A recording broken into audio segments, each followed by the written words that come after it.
I'm going to share with you a little bit today about the Americas up to 1450 CE. From about 500 BCE to 1450 CE is what we're going to cover today in this in this lesson.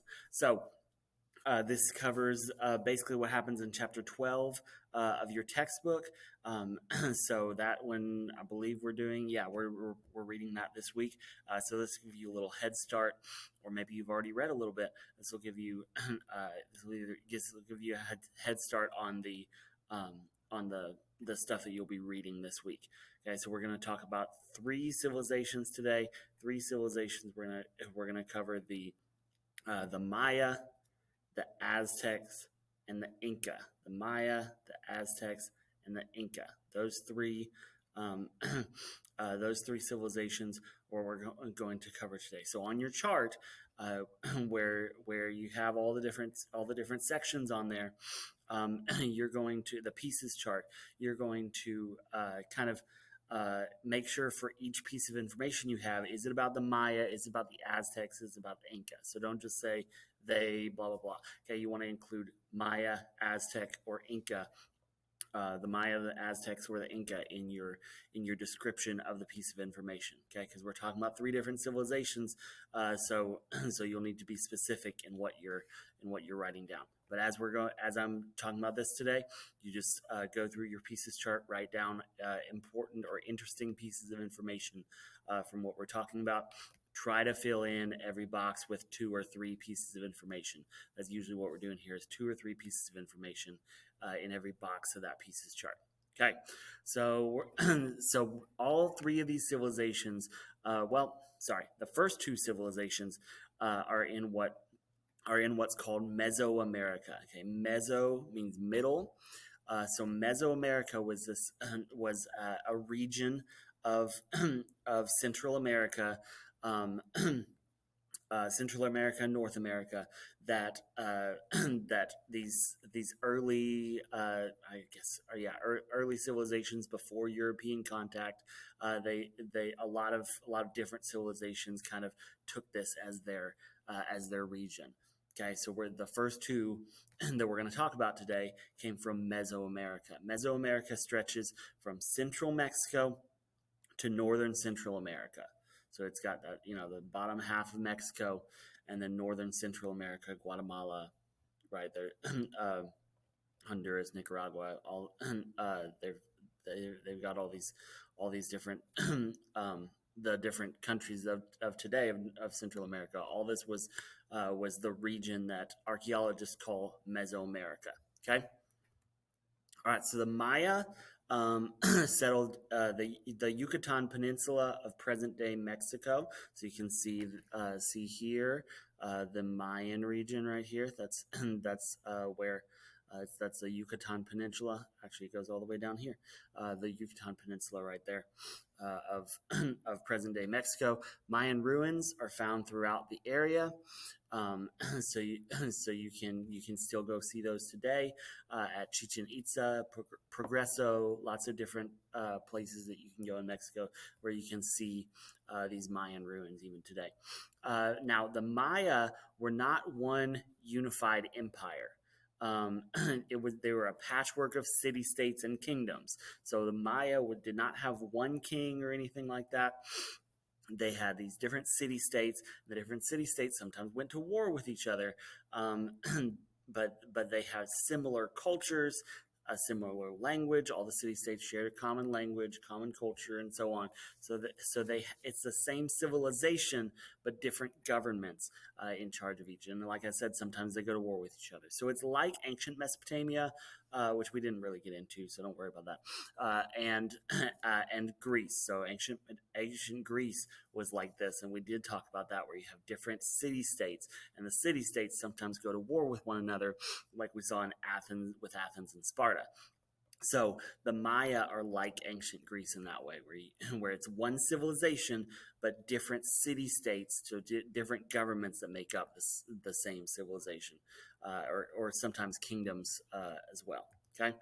All right, so this is the Maya area of what was called Mesoamerica. So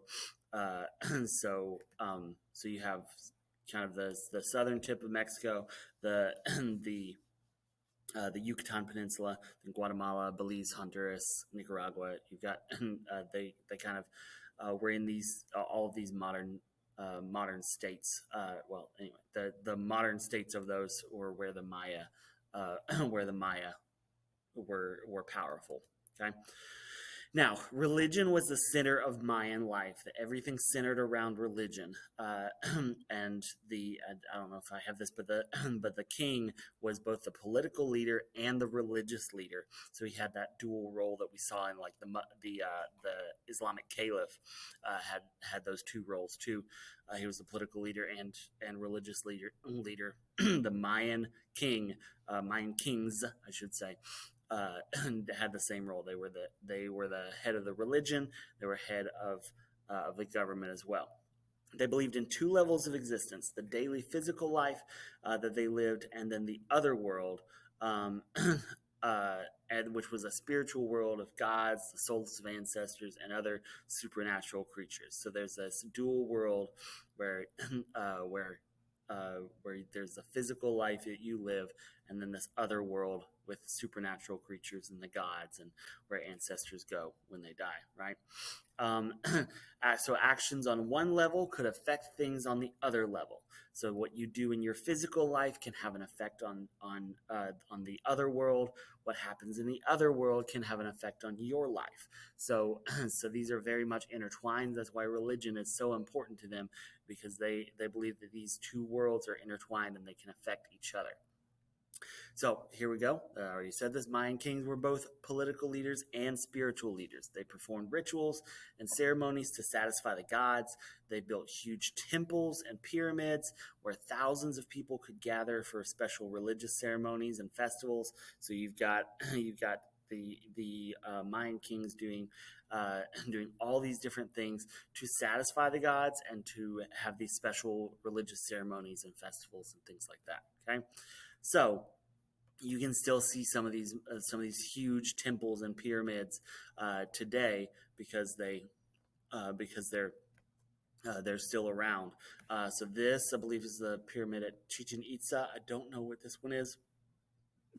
Sorry, I really should know that one, but this one's Chichen Itza. It's the most famous of the Mayan pyramids. All right. So images on Mayan temples, sacred objects, and pottery, they tell us a lot about their religion and their gods, okay? So we're able to know a lot about their religion and their gods by just looking at the images on these objects, on these pottery. And the more we learn about their language, the more details we can learn about these rituals and what people did them for and things like that. So human sacrifice and bloodletting rituals were a huge part of religious ceremonies, okay? Huge part of religious ceremonies that that they participated in human sacrifice. Yes, actually killing people and sacrificing them to the gods, and then bloodletting rituals where you would cut yourself and let blood spill out and as part of this religious ceremony, kind of like offering your blood up as a sacrifice to these gods. Okay, now obviously this is not stuff we would condone today. This is not stuff that is okay in our modern time period. This was essentially their a big part of their religion, though. Um, and some would argue that the kings used their religion in order to basically in order to control the people. That we need these constant human sacrifices, so we must keep going to war so we can get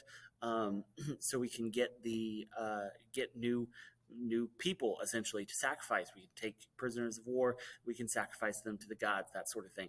Now, so they think of, as some scholars think of this as a way as of the kings kind of controlling the people. Some see it as a way of getting legitimate, or like legitimizing their power, that the gods have chosen them and they must stay in power, that sort of thing. Some see it as a part of their religious beliefs, and something that they believed they had to do, an actual legitimate legitimate religious belief. So And you see this going all different directions when it comes to the Maya and their religious rituals. Yeah, you can see some pictures there. Sorry for the graph, whatever. Uh, um, how graphic the pictures are, um, but this shows kind of these religious rituals that we've been talking about. Sometimes it was animals.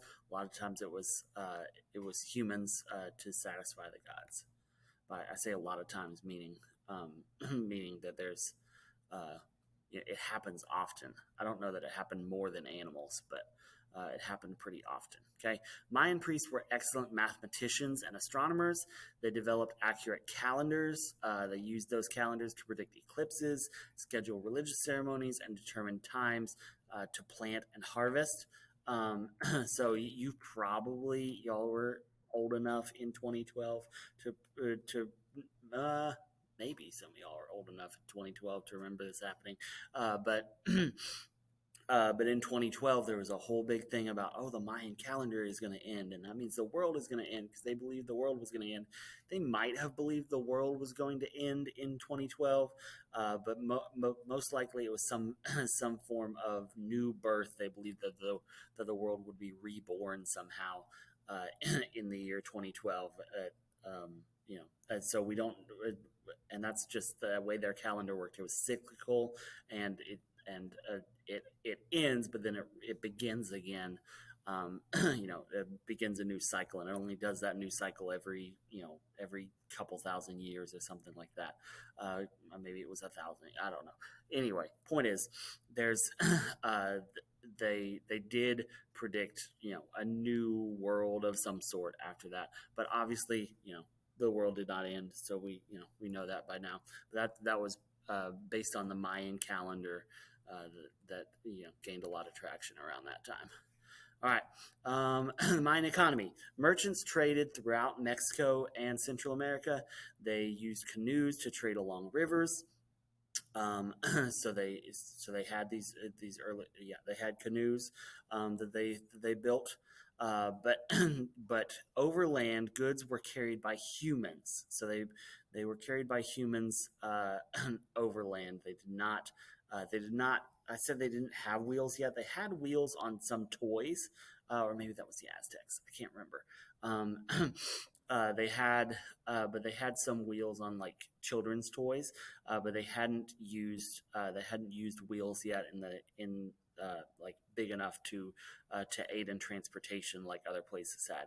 That doesn't mean that they didn't have the ability to, because obviously they made other wheels, but nowhere in the Western Hemisphere do you see any wheels used for transportation. Um, just because it hadn't been developed yet. Maybe they didn't feel like they needed it. They didn't transport enough things, enough a little long distance to need that. We don't really know, but we know that we know that it wasn't developed, and they didn't have any large domesticated animals um, to to carry goods. So like they didn't have any camels like you see in the trans-Saharan trans-Saharan trade. They don't have any horses like you see on the Silk Road. They don't have anything like that to carry goods over land, which might be another reason they didn't have anything that could really pull a cart. I guess a llama could pull a cart, but the llama is the biggest domesticated animal they have and that's in the Inca. In the Inca civilization, they have llamas, but there's no other large domesticated animals, and llamas can only carry up to 100 pounds. So you can't really ride on a llama because llamas aren't strong enough to carry humans. So it's not like they could. They didn't ride any animals because they didn't have any animals that were large enough to ride. You can't really tame a buffalo. So and this goes for not only for the Mayans but for all of the Americas during this time. There were not any large domesticated animals for them to ride or to help them in transportation. So if you wanted to carry goods over land, you used humans, right? You used people carrying stuff, and that's about all you could do uh, in these time periods. So that affects the economy. One of the first Native American cultures to develop a writing system was the Mayans. Okay, the Mayans developed one of the first writing systems in the Americas. And it's only within the past 25 years that we've had any major breakthroughs in translating Mayan writing. So, so this is a new area of study when you compare, all the different places, and that's probably about 30 years now, actually. But but you've but anyway, you've got all these different people trying to translate Mayan writing, and it's still a new thing. So we're constantly learning more about the Maya, about the Aztecs, about the Inca, all these different things because we're just now having breakthroughs in language and stuff that they wrote down. The Maya recorded a genealogy of their kings and royal families, their mythology, so we know a little bit about their myths and how they built those up, their history, their ritual practices, and their trade. So we have a lot of information about the Maya now that we can understand their writing. That shows a little bit of their writing. Okay. It's unclear as to why the Maya collapsed. There could have been because of political disunity. Again, different city states. There are all these different city states that were warring against each other. So because maybe they fought against each other and just caused the collapse that way. We don't really know there. And could be an agricultural breakdown from warfare, from over farming. Don't really know. There could have been a long-term drought that caused their collapse, the collapse of the civilization. There could have been malnutrition, sickness, famine, or high death rates. It's probably a combination of all these factors, though, that all these kind of joined together to cause the collapse of the Maya. But we don't really know. Maybe someday we will. Maybe we'll find some more ideas about, or some more things written down that help us find out what exactly happened. Okay. Teotihuacan was another another city state here that that we need to talk about quickly, and it had a sphere of influence around that city that makes it a pretty important one. So I said we were just doing Maya, Aztec, and Inca, but I do want to talk about Teotihuacan real quick. Teotihuacan was northeast of present-day Mexico City. It had about 200,000 people at its peak, and this one city had 200,000 people. Compare that to the largest city in Europe at this time, and it's bigger. I think the largest city in Europe had about 100,000 people, possibly, and that's Byzantium or Constantinople. And so Teotihuacan was as big or bigger than any city in Europe during this time, and we think of Europe as being as being pretty populous usually, but Teotihuacan had just as many or more people at its peak. The city was laid out in a grid, which means that there was city planning to build the city. They actually planned how to build it, and really some advanced architecture and things like that was going on there. In excavations, we found 600 pyramids in the city, 2,000 apartment compounds, 500 workshop areas, and a huge marketplace in Teotihuacan, which is so this is a very advanced city for the time period. You can see a map there of the city of Teotihuacan. Anyway. There you go. There's the ruins you can still see today. Very interesting stuff that they've found that belong to this ancient city. Now they collapsed as well. The reason for their collapse is pretty unknown, but they probably declined when they were invaded by the Toltec, which are another group in North America. That probably the most powerful group in North America. We're unfortunately not going to get to talk about them, but the Toltec were pretty powerful in North America, and they invaded Teotihuacan, and that probably caused their decline. Okay, now we have the Aztec and the Inca empires. Okay, So, in general, the Aztecs were in Mexico and Central America. The Incas were in South America. Okay, so we're going to compare them real quick. These were actually at the same time. The Maya came first, then we have the Aztec and the Inca at the same time. So, so the Aztecs were in Mexico and Central America. The Incas were in South America. We'll see that on some maps in a second.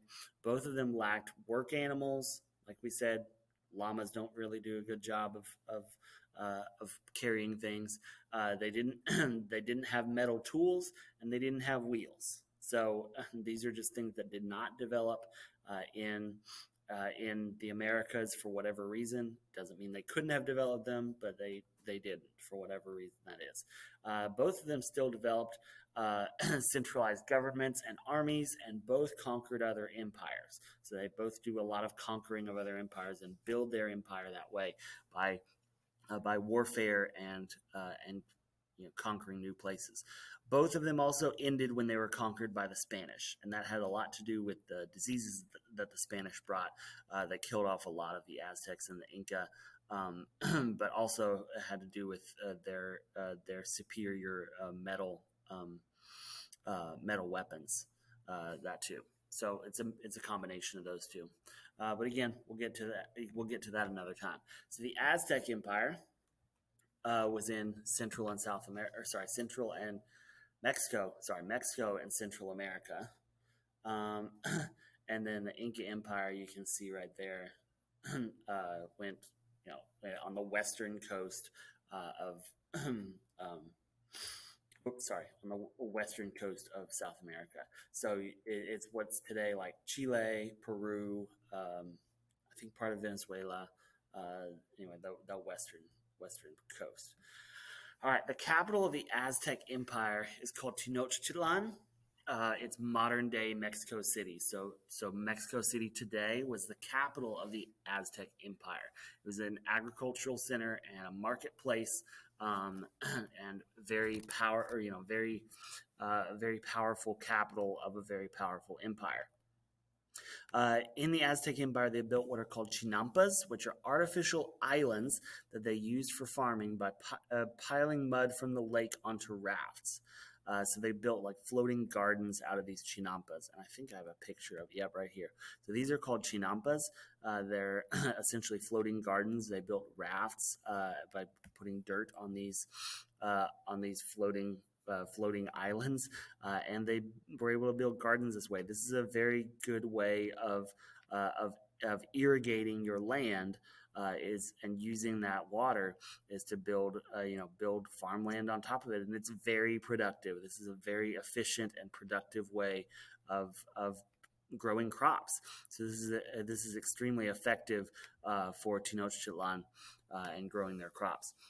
So as population grew, Aztecs expanded outside of the city. They built canals and bridges to connect the mainland to the island where the capital was. So they built it on this island in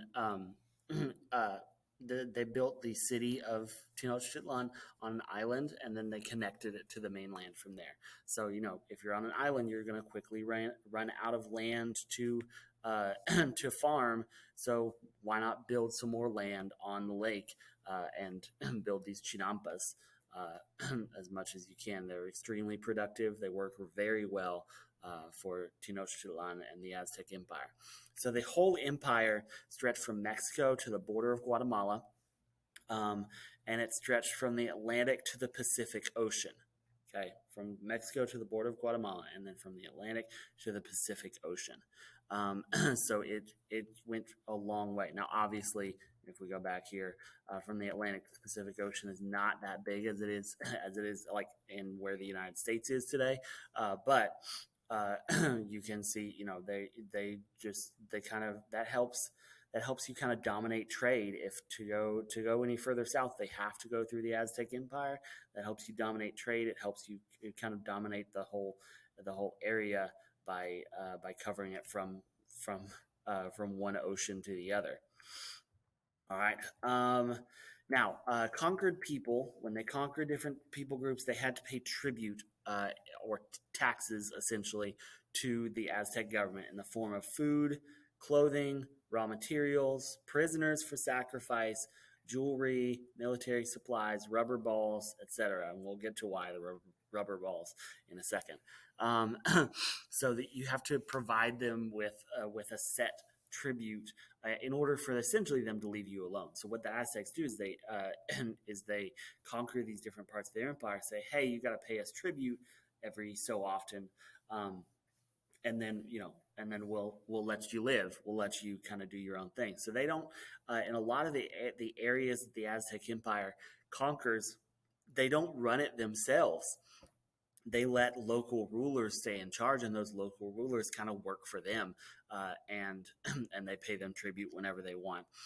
So this is a way of building your empire, and for the benefiting your people, but not having to kind of set up governments in all these different places and having to administer this whole area. You can kind of run it yourself.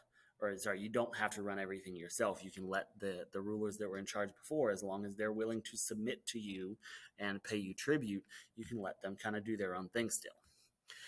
So the Aztec civilization was organized as a hierarchy where the emperor is at the top, and then you have classes below the emperor. The nobility, noble just means super rich, really, really rich. Then you have the commoners, the regular people below them, and then serfs and slaves, right? So the land was owned by the nobility and the commoners. The commoners were people like priests, merchants, artisans, and farmers. So just what you would think of as regular people. The the most populous group would be the commoners. Then serfs were farm workers who were tied to noble lands. The farm workers who were tied to the noble lands, so the serfs work the lands, and they don't get paid. They're kind of like slaves in that way. But then they have their own lowest class of slaves as well, and these were prisoners of war, criminals, or debtors. So you could become a slave if you were conquered, if you committed crimes against the empire, or if you were in debt. You could be put into slavery to pay back your debt. But debtors were often sacrificed. So the Aztecs also had human sacrifice, which we'll get to in a minute. But they would sacrifice these slaves essentially, and they did a lot more sacrifice than the Maya did. Okay, so here we go. You have the emperor at the top, the nobles, the merchants, commoners, and then slaves at the bottom. Serfs would be in there too. Okay, so religion moved them to engage in war and sacrifice. They needed live human sacrifices to keep the gods happy. So that means that they had to continually provide sacrifices to the gods in human form, live human sacrifices. So they did a lot of human sacrifice in the Aztec Empire. Aztec artists decorated the temple pyramids with scenes of God or battles. So this is another way. If you have to keep the gods happy by going to war, then you're going to decorate.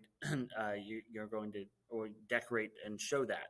You're going to show how important these gods are, or the battles are, to what you do, and that's what we see in the Aztec Empire. The writers also glorified Aztec victories in their works. So this is they're very much into warfare, and their warfare is connected to their religious rituals, what they do for their gods.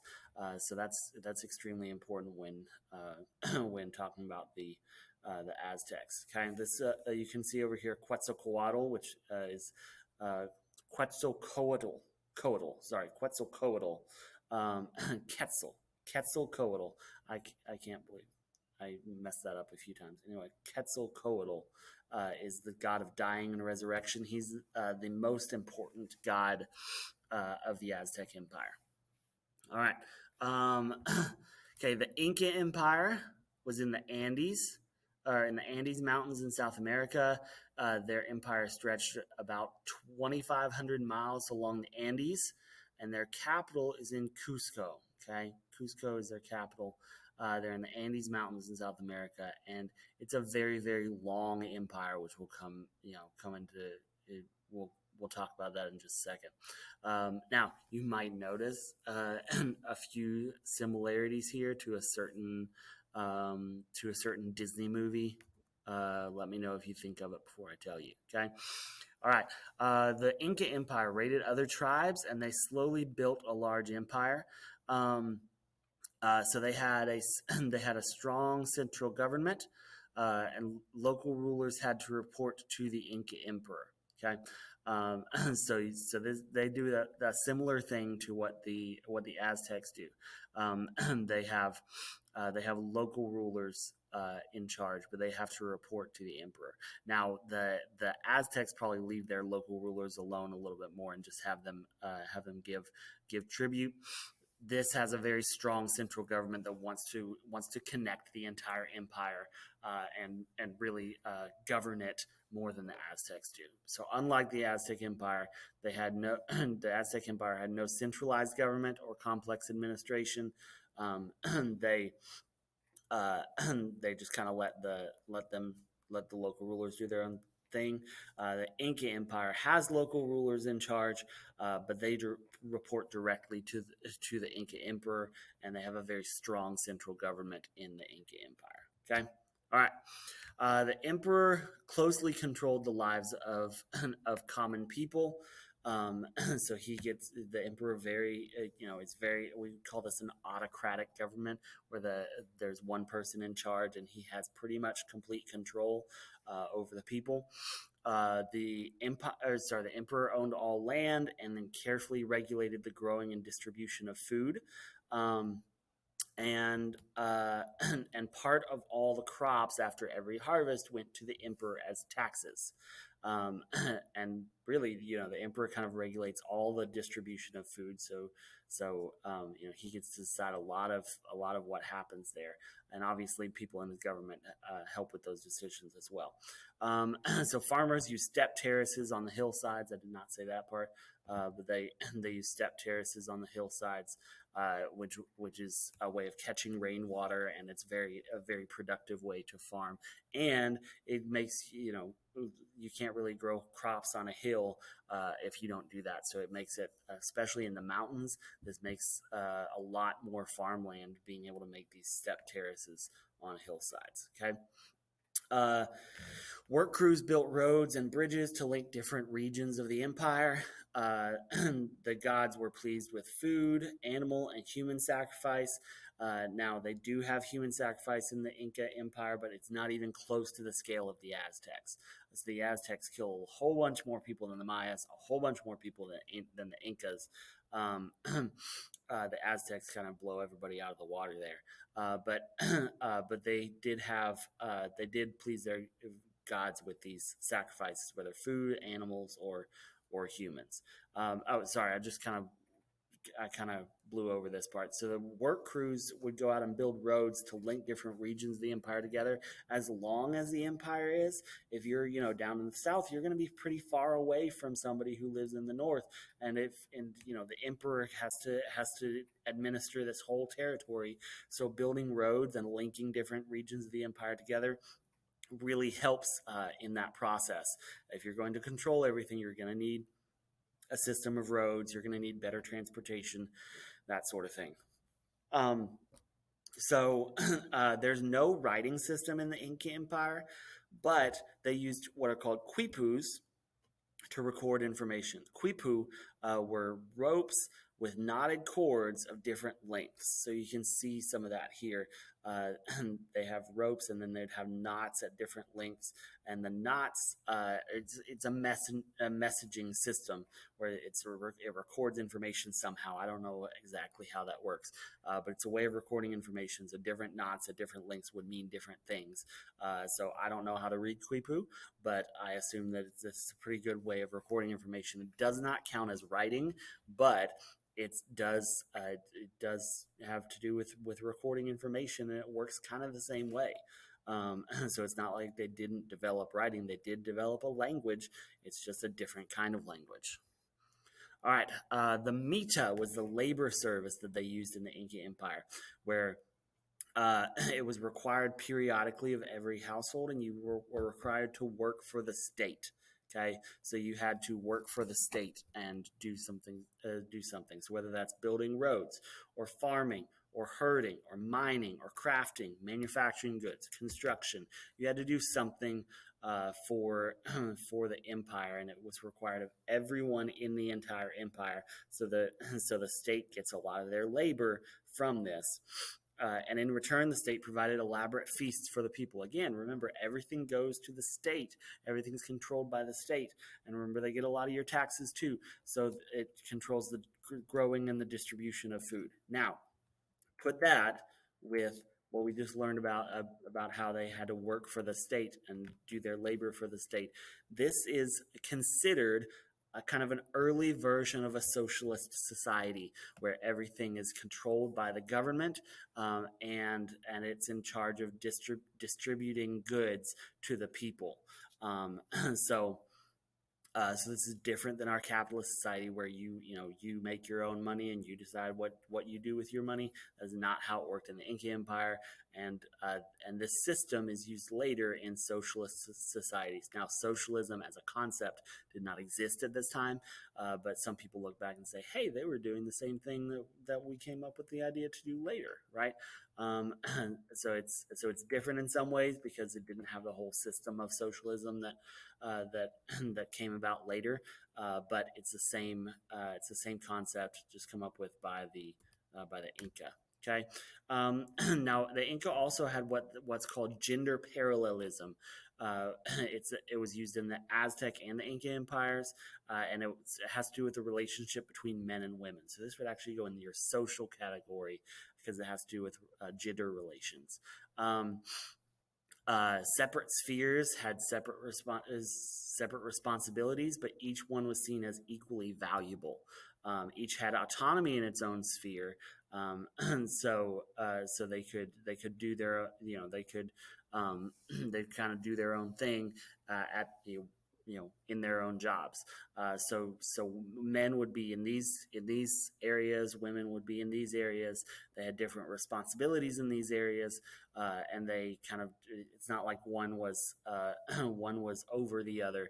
They were just kind of separate and had separate responsibilities. This did not mean total gender equality. It meant that men did this, women did this.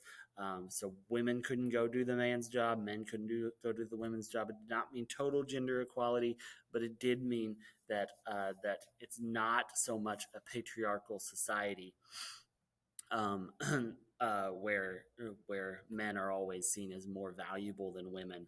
Um, now, the sphere that men are in does happen to be the government, so you don't have women emperors. uh, so that that's another reason it doesn't mean total gender equality, because the people in charge are still men, but they are considered equally valuable, and they just have different responsibilities in different spheres. All right. Okay, that is it. That's all we've got for today. So I'm at about 38 minutes. I apologize for going going that long talking, but this is the best way to do this. Y'all should have taken notes on your pieces chart, and then you turn that in now. So make sure you make sure you turn that into uh, to Google Classroom, and it should be a pretty easy grade if you got two or three things in each section. I'll kind of look through to make sure that if you have an empty section and you really didn't hear anything, don't worry about it too much. But I just thinking through, I'm pretty sure you should have had something, a couple things in each section. So let me know if you need any help. I'm obviously available if you're doing this during class. So just let me know. Y'all have a good day.